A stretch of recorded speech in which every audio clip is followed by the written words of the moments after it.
Salut à toi jeune fan de One Piece, et aujourd'hui les gars on se retrouve dans une nouvelle vidéo sur le fameux et terrible Barbe Noire. C'est parti.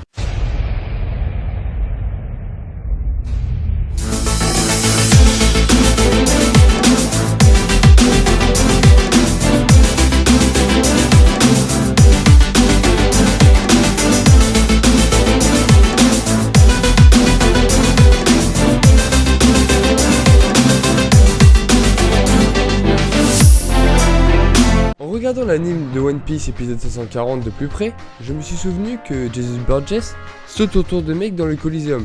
Oui, ce gars ne sait pas marcher, avec une sorte de sac de fruits du démon, ou peut-être juste un sac ordinaire, mais avec une référence modèle de fruits du démon. Ah, c'est évident, mais c'est probablement là où il entrepose ses fruits volés. Il n'est pas un secret que les pirates de Barbe Noire sont en mission pour recueillir des fruits du démon. Donc pourquoi Burgess était sur Dressrosa au même moment que Luffy, afin de gagner le Mera Mera no Mi ou le Gomu Gomu no Mi. Et Barbe Noire lui-même a montré la connaissance de la façon de voler un fruit du démon quand il a fait l'impensable à avoir assassiné un Nakama quand il était sous les ordres de Barbe Blanche toutes ces années. Les fruits du démon réapparaissent d'un fruit à proximité lorsque l'utilisateur actuel meurt, comme nous l'avons découvert sur Punk Hazard. C'est probablement pourquoi Burgess a sorti son couteau en essayant de tuer Luffy dans une action rapide, et ce n'est pas la première fois que nous avons vu ceci des associés de Barbe Noire. Maintenant, c'est là que le sac entre en jeu. Ce sac que nous voyons à nouveau dans la photo ci-dessus est probablement plein de fruits normaux, peut-être des pommes, je pense, même si je ne serais pas surpris si c'était un mélange ou peut-être même des cerises, comme une référence à Barbe Noire lui-même avec ses tartes aux cerises à l'arc Bellamy.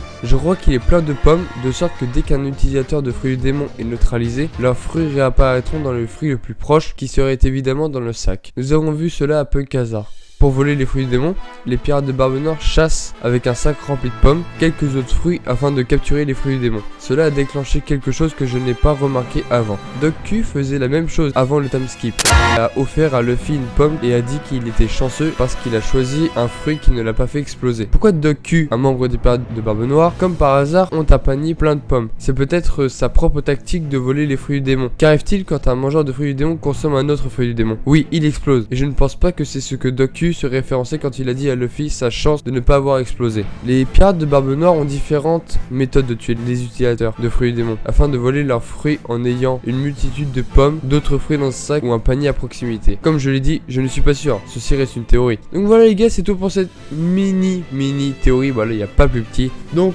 on se retrouve dans une prochaine vidéo pour vraiment du très lourd, donc une vidéo sur le One Piece comme ma première vidéo mais encore plus détaillée. Et je vous dis à la fois prochaine sur la chaîne du grand Itolu-san. À la prochaine.